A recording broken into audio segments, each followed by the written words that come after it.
I want to thank the Israel Project for hosting this and also for the work that you're doing trying to bring out information, facts to the world press, and I'm very glad to see all of you here.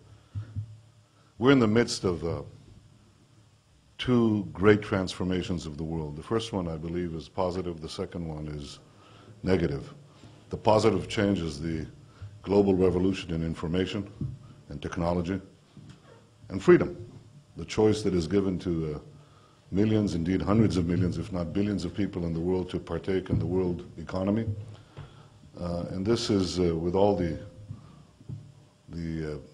difficulties and dislocations that are involved, this is a great hope for mankind, and it's happening in our time. It is at least as great as the impact, much greater than the impact of the Industrial Revolution in the 19th century. What is taking place in the latter part of the 20th century and in the 21st century is of monumental proportions. It will improve the material and general lot of mankind and womankind and childrenkind of people everywhere. There is an opposing force that has been simmering for centuries and has been unleashed first in the late 70s and late 1979 in Iran, and then a decade later in Afghanistan.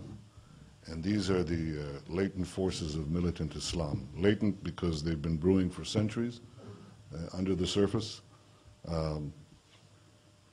with an animus towards the very freedoms that I described, with an attempt to regiment society according to a very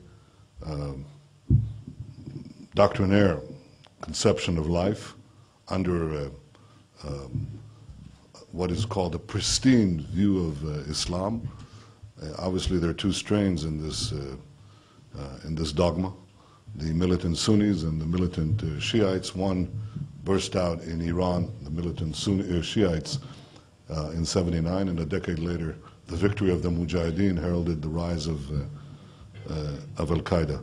If you look at what has happened politically, not economically to the world, but what has happened politically to the world, what has happened in terms of politics and security in the decades that have passed since, you see a clear trajectory of the rise of militant Islam.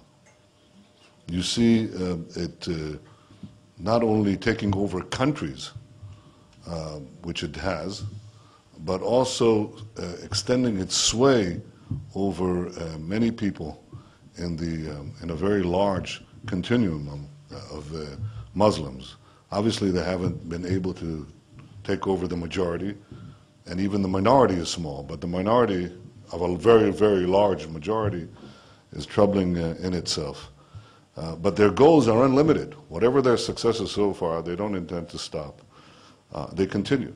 They've been competing with each other, each of these militant strains, who will produce the greater spectacular, the more spectacular successes for the creed. The militant Sunnis have bombed New York and have bombed Washington and have bombed the other targets that Al-QUAIDA has bombed through from Bali to the European capitals.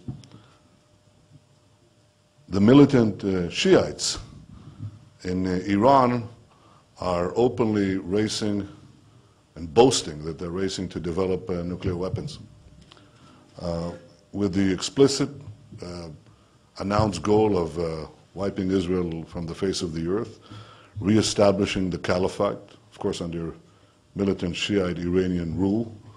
The caliphate includes the territories from Iran to Spain.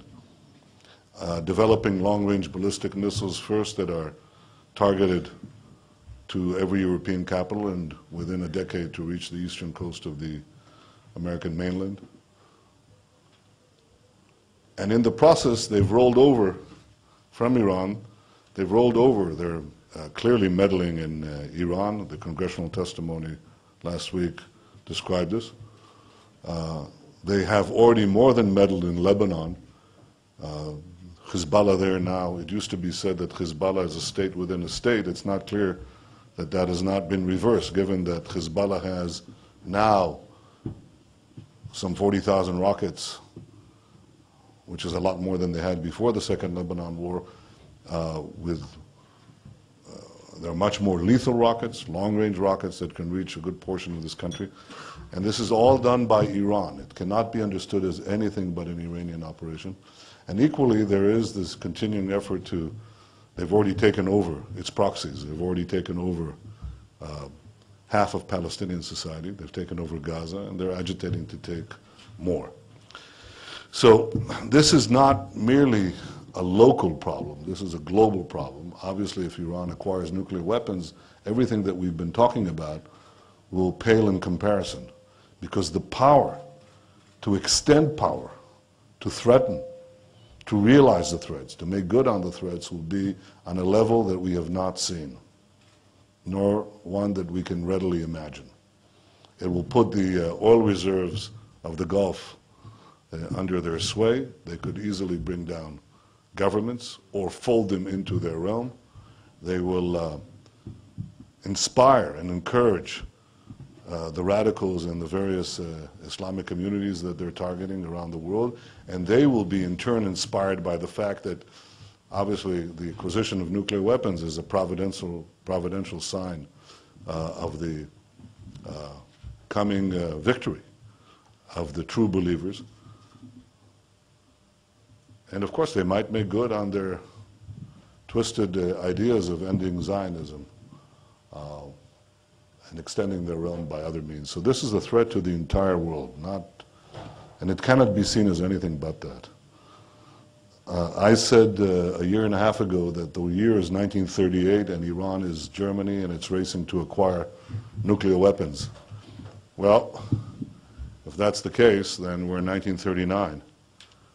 Our intelligence chiefs have publicly said that it would take Iran 3 years to develop the critical knowledge to produce a weapon. Well, there are now about 2 years left. They haven't changed, as far as I know, their assessment. So this is a problem that we all face. And the reason I welcomed the invitation by the Israel Project to speak to you about it, to talk to you about it, is because it is hard sometimes in the daily flow